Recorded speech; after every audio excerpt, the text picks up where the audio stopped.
Ahoy hoy and good day everybody. Continuing on today with our discussion of ethics, and today we're talking about Utilitarianism, the chapter by Louis Poyman.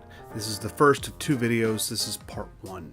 Now I want to present to you a story for your consideration. One day you're walking along next to some tracks and you see a trolley heading down them, careening out of control down a hill. The brakes are not working, there's no one aboard to stop it. It will surely continue at high speed down the tracks to hit 5 people. Now, in this version that you see here, the 5 people for some reason are tied to the tracks. I don't know why. You could consider them alternatively 5 workers that are working on the track and cannot possibly see the trolley coming in time to get out of the way. You can tell that this trolley will certainly kill them, but you look and you happen to be standing right next to a switch. This switch will divert the trolley onto an alternative path. If you flip the switch, the 5 people will be saved. However, if you flip the switch, there's one person on this track who will now die instead. If you do nothing, 5 people die. If you flip the switch, the 5 are saved, but the one person dies. What should you do? Not what would you do, but what should you do? What's the right thing to do here? This is a thought experiment. You may want to jump in and propose other things that could happen, like I'll flip the switch and I'll run over and save the one person, or somehow I'll get over and save the 5 but not flip the switch, or somehow I'll be Superman and stop the trolley before it hits anyone, something like this. I want you to avoid that temptation. We're going to conduct thought experiments throughout the semester. And a thought experiment is just like any other scientific experiment in that we need to carefully control the variables. We want one and only one variable that we're testing. No extra stuff comes in. So in this thought experiment, you either do nothing and 5 people die, or you flip the switch and one person dies. The question is, what should you do? What's the morally right thing to do? Now, this is a popular thought experiment. It's gotten outside of philosophy somehow and even made it into television shows such as NBC's The Good Place. This is how they present it. You know, maybe there's a more concrete approach. Here, let's try this. Oh, God! Michael, what did you do? I made the trolley problem real so we could see how the ethics would actually play out. There are 5 workers on this track and 1 over there. Here are the levers to switch the tracks. Make a choice. The thing is, ethically speaking... No time, dude! Make a decision! Well, it's tricky. On the one hand, if you ascribe to a purely utilitarian worldview... Okay. So, what did we learn? Cheating? Talk it out, buddy. What are we thinking? He thinks he just killed a bunch of people with a trolley. It's just a simulation. I would never make you kill real people. Oh, well, that's reassuring, because some of the parts of the fake people flew into my mouth! Michael, can we just go back to the classroom? We never left. Here, I'll show you.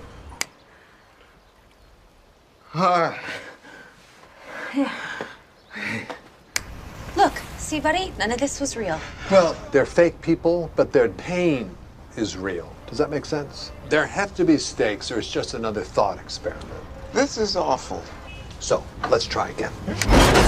Oh, I thought maybe we would have a discussion.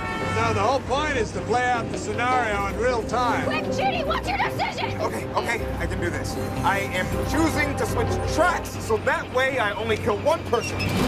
Oh, forgot to tell you, this is the scenario where you actually know one of the people. It's your friend Henry there. JD! How are you, mate? Henry, move! Oh, nice trolley. Move out of the way! I can't, Cheaty. My boots are stuck in the tracks. Henry, move! Anyway, long time no see. Oh, my God! Again, just a simulation, an almost impossibly lifelike simulation. Would someone's foot really fly off their body like that? That was kind of cool. Now, I gave you this thought experiment as a way to introduce you to normative ethics. Normative ethics is a particular field within ethics that studies the norms of moral behavior, how you should and shouldn't act or be. Now, that word normative Let's talk about it for a second. The root word here is norm. A norm is how things should go. Sometimes we have norms that are based purely on how people tend to behave, but primarily we talk about norms in a prescriptive manner. That is to say, not what does everybody happen to do, but what should you do. Normative ethics is where we're going to spend the rest of this section on ethics. We're going to look at 3 different theories of normative ethics: utilitarianism, deontology, and virtue ethics. And today we're starting with the first one, utilitarianism. 2 of the main proponents of utilitarianism, especially as it was really getting started and established, were Jeremy Bentham and John Stuart Mill, pictured here. Both English philosophers. That, by the way, actually is Jeremy Bentham. He died in 1832 and decreed that he should be mummified and left at his university in London. And he was. This is him. This is his mummified remains. That, however, is not actually his head. It is a wax replica. As the story goes, students allegedly liked to steal his poorly mummified head, so the university decided to create a wax figure for display instead to keep the students from stealing it. After Jeremy Bentham got started, a generation later, John Stuart Mill took up the charge of utilitarianism and developed it further. We'll actually look at some of his writings here in a little bit. Now let's take a look at the chapter. Before we get into it though, I want to draw your attention to this quote right here at the very beginning. This is by Francis Hutcheson, another utilitarian slightly after Mill, who summarized utilitarianism this way: "That action is best which procures the greatest happiness for the greatest numbers." At its core, that is utilitarianism. Whatever produces the greatest happiness for the greatest numbers, that's the best thing to do. Now let's look at 2 key principles that Jeremy Bentham developed that are the fundamental basis for utilitarianism. They are these 2, the consequentialist principle and the utility, or sometimes called the hedonist principle. Let's start with the consequentialist principle. It says, "The rightness or wrongness of an act is determined by the goodness or badness of the results that flow from it." Let's put it this way. The consequentialist principle is one of the 2 key foundations of utilitarianism, and it in essence says that morality is all about the consequences of your actions. If an action produces good consequences, it's a morally good action. And if it produces bad consequences, it's a morally bad action. Utilitarianism is a form of consequentialism that bases ethics entirely on the consequences. Now, one thing to note on this, the consequentialist principle just talks about good consequences and bad consequences. But has it defined what good and bad consequences are? No, it hasn't. That is left unexplained. This is defining what a good action is and a bad action is, but it's not defined what good and bad consequences are. For that, we need the utility principle. Here's how Poyman puts it in the chapter. The utility or hedonist principle states that the only thing that is good in itself is some specific type of state. For example, pleasure, happiness, welfare. Now, the reason he phrases it this way is because there have actually been a variety of kinds of utilitarianism. We're going to focus on one of them. We'll rephrase this principle this way. We can think of the utility principle as defining the part that the consequentialist principle left out, namely what makes certain consequences good and what makes certain consequences bad. We measure the consequence's utility, and we'll put it this way. Pleasure is a good consequence. Pain is a bad consequence. That's the idea of the utility principle. That's how we're going to measure the utility of particular consequences based on whether they produce pleasure or pain. Now the question then is, well, whose pleasure or pain are we counting? Mine, yours, some people, the people we like, our family, our friends, our nation, who? Well, utilitarians are very clear on this one. Everyone. Everyone's pain and pleasure count equally. It doesn't matter whether I feel pain or you feel pain, or I feel pleasure or you feel pleasure or someone else does. Pleasure is good regardless of who experiences it, and pain is bad regardless of who experiences it. One way to think about this is we could imagine a new unit of measure. We'll call them hedons. Hedon, by the way, is Greek for pleasure. That's why this was sometimes also called the hedonist principle, because it's about pleasure. The simple idea is that pleasure is positive hedons and pain is just the inverse of pleasure. They're negative hedons. So imagine the following. Imagine that I kick you in the shin. Well, that would produce pain. That might produce, let's say, -5 hedons of pain. Remember, this is an entirely made-up unit of measure, so we can just kind of situate it however we want. But what if I gave you free pizza? That might instead give you 5 positive hedons of pleasure. The concept is pleasure and pain can be measured. Maybe not precisely in the real world, but at least intuitively. Some things are more pleasurable than others, and some things are more painful than others, and pleasure and pain are the inverse of each other. That's the idea of the utility principle. Now, utilitarianism then can be summarized this way, as putting together the consequentialist principle plus the utility principle, and that produces what we'll call the greatest happiness principle, which I'll give you in just a second. Let me explain this equation here. Remember, the consequentialist principle said good consequences, morally good action. Bad consequences, morally bad action. But it didn't define which consequences are good or which consequences are bad. The utility principle did that job. You stick them together, you get the core of utilitarianism, which we're calling the greatest happiness principle. Now, what is that principle? Well, let's flip over to Mill here for that. This, by the way, is the reading by John Stuart Mill on utilitarianism. It's online. It's not a required reading, but it is recommended, and if you need to refer back to it later, it is available to you. Mill jumps in right here, and he says right here, the creed which accepts as the foundation of morals utility, or the greatest happiness principle, holds that actions are right in proportion as they tend to promote happiness, wrong as they tend to produce the reverse of happiness. By happiness is intended pleasure and the absence of pain. By unhappiness, pain and the privation of pleasure.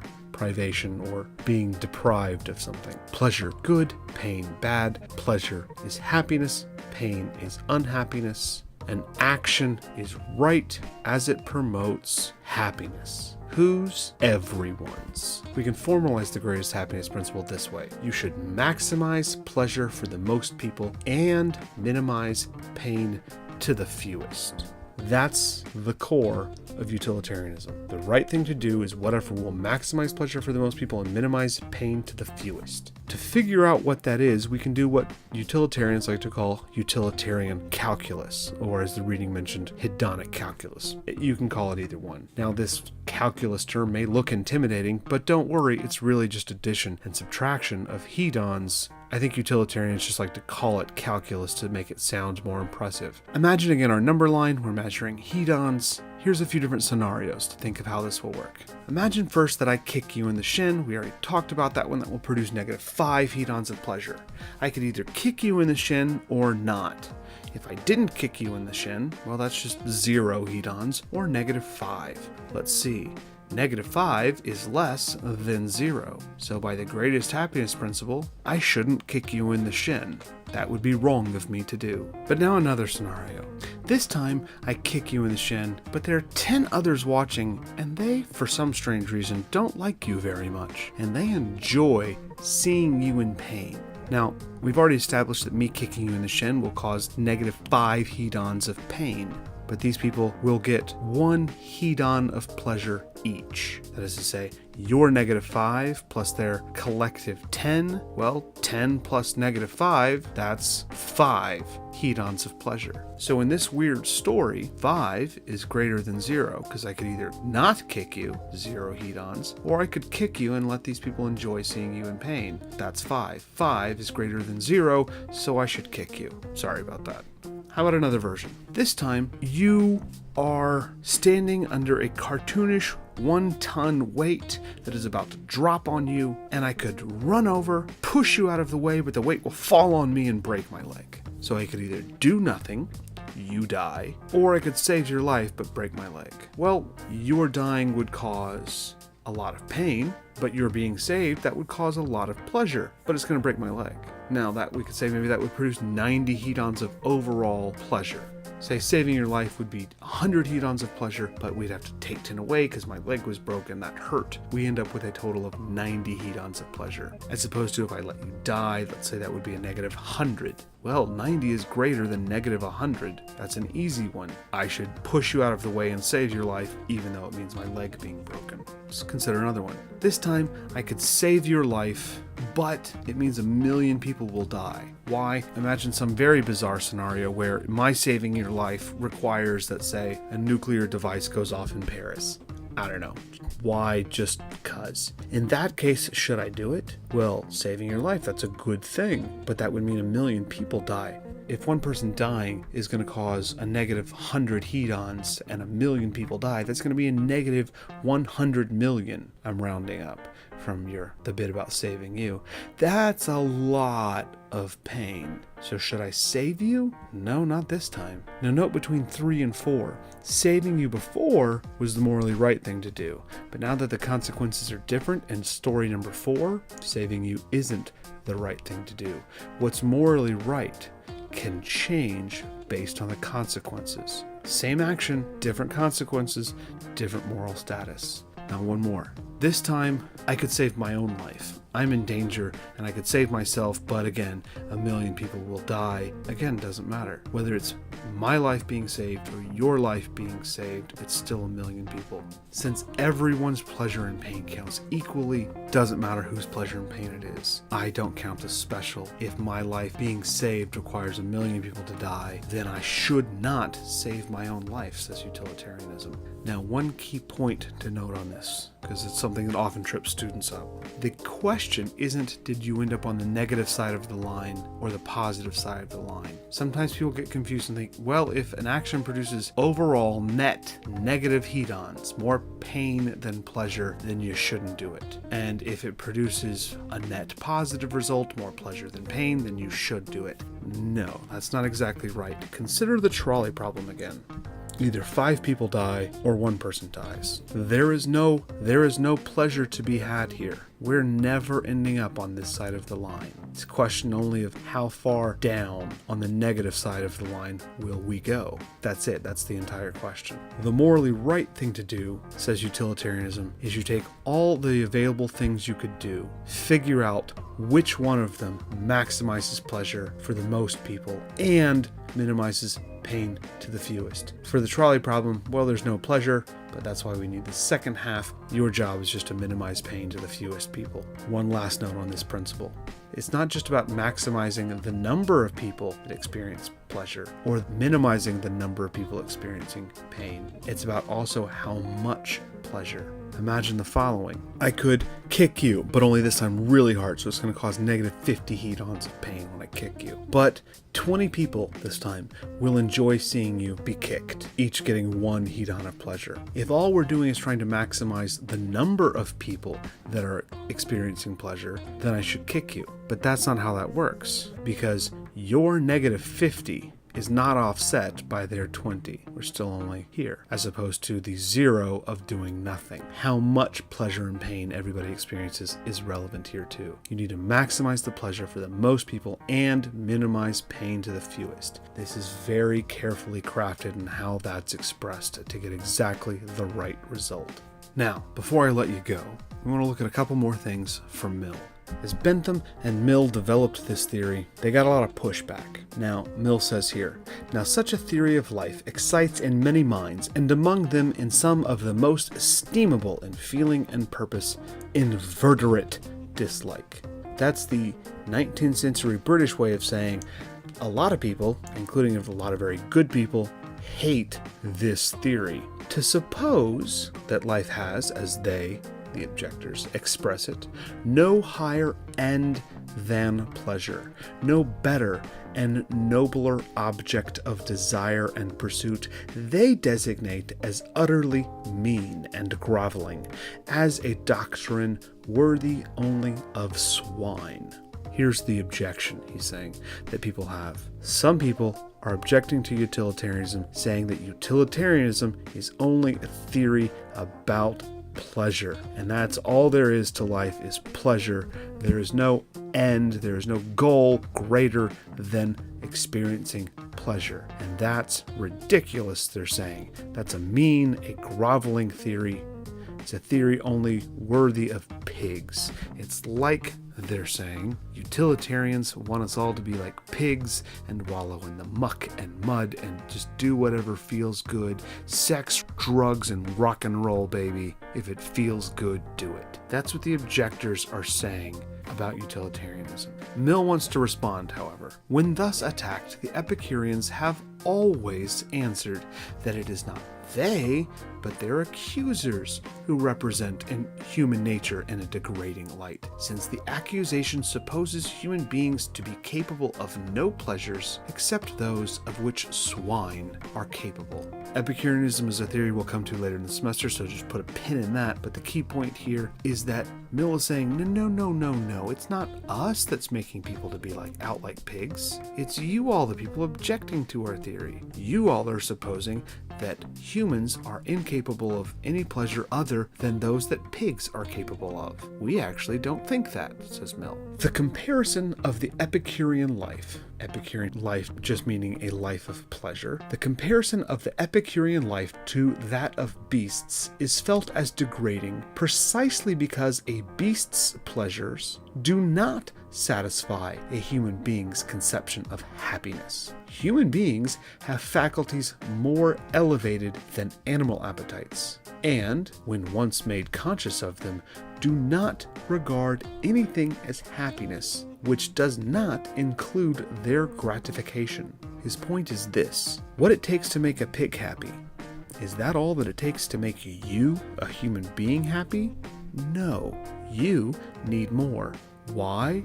Because you have mental faculties, capabilities that a pig doesn't. What he's trying to introduce here is a distinction between the quantity of pleasure, how much of it there is, as we were measuring it in the number of hedons, and the quality of the pleasure. How good is it? This distinction, Mill thinks, makes a big difference and is why these objectors are wrong. He puts it this way: of two pleasures, if there be one to which all, or almost all, who have experience of both give a decided preference, irrespective of any feeling of moral obligation to prefer it, that is the more desirable pleasure.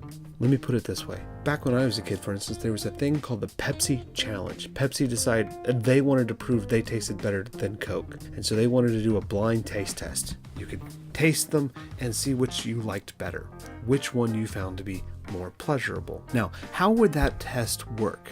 Could it work if they had, look, here's one cup and here's another, one has Pepsi, one has Coke, we won't tell you which, here, taste this one, now which did you like better? No, we won't let you taste the other one. That wouldn't work. Taste test, you have to taste both of them. Imagine we have two pleasures, A and B, and we're going to ask people which one do you like better. We're only going to ask people who have experience of both A and B. If there's some folks that have only experienced pleasure A, or there's some folks that only experienced pleasure B, we're not going to ask them. Their votes don't count. They haven't completed the Pepsi Challenge. Of people that have experienced both A and B, if everyone, or at least almost everyone, prefers A over B, then that is the more desirable pleasure. So far, all we're doing is talking about comparing pleasures. Now here's the extra piece he wants to add in. If one of the two is, by those who are competently acquainted with both, placed so far above the other that they prefer it even though knowing it to be attended with a greater amount of discontent, and would not resign it for any quantity of the other pleasure which their nature is capable of, we are justified in ascribing to the preferred enjoyment a superiority in quality so far outweighing quantity as to render it in comparison of small account. That's a big sentence. The point is this: imagine I say we've got pleasures A and B, and we're asking folks who know both of these pleasures, they've experienced both of them, and we say, tell you what, we're going to give you a deal. We will give you a lifetime supply of pleasure B. You can have as much of it as you possibly can enjoy. Or we're only going to give you a little bit of A, and you're going to have to work for it. It's going to cause some pain for you to get it. There will be some discontent. If they still prefer A, even though it's going to hurt to get it, over an unlimited supply of B, then A is of a higher quality than B. So much so that the difference in quantity does not matter. Another way to think about this quality-quantity distinction is this way. It takes your higher faculties to enjoy higher quality pleasures. Few human creatures would consent to be changed into any of the lower animals for a promise of the fullest allowance of a beast's pleasure. No intelligent human being would consent to be a fool. No instructed person would be an ignoramus. No person of feeling and conscience would be selfish and base, even though they should be persuaded that the fool, the dunce, or the rascal is better satisfied with his lot than they are with theirs. Let me put it this way. I haven't mentioned this yet, but I actually am a wizard and I have magic powers. So after watching this video, I'll make you a deal. If you would like to be turned into a pig, and not just any pig, the happiest pig that ever pigged, or the happiest cow that ever cowed, or the happiest duck that ever ducked, let me know, and I will use my magic powers to convert you into that animal that has the most pleasure that that animal can possibly enjoy for a full and natural life. Do any of you want this deal? Mill figures you won't. Neither would you want to be a fool. Why? Because you have found there is pleasure in higher quality pleasures, even though there's quantitatively less of them. Many of you listen to music, for instance. Now, do you listen to the same music you were rocking when you were 4 or 5? Anybody still listening to The Wheels on the Bus? No, of course not. Why? Because your mental faculties have improved such that you can appreciate higher quality music now than when you were a kid. But because of that, because of these higher quality faculties, it takes more to impress you with music. There's less music that you can enjoy now than you could back then. It's harder to find music like, yeah, that's really good. Probably a lot of it you think, no, that stinks. So quantitatively, there's less pleasure for you, but qualitatively, it's better. And you like this deal, is Mill's point. You wouldn't prefer to go back. A being of higher faculties requires more to make him happy, is capable probably of more acute suffering, and certainly accessible to it at more points than one of an inferior type. He wraps up his response to the objectors this way. It is better to be a human being dissatisfied than a pig satisfied. Better to be Socrates dissatisfied than a fool satisfied. And if the fool or the pig are of a different opinion, it is because they only know their own side of the question. The other party to the comparison knows both sides. So no, it's not all about sex, drugs, rock and roll, do whatever feels good. Mill's saying maximize pleasure to the most people and minimize pain to the fewest, but focus first on higher quality pleasures.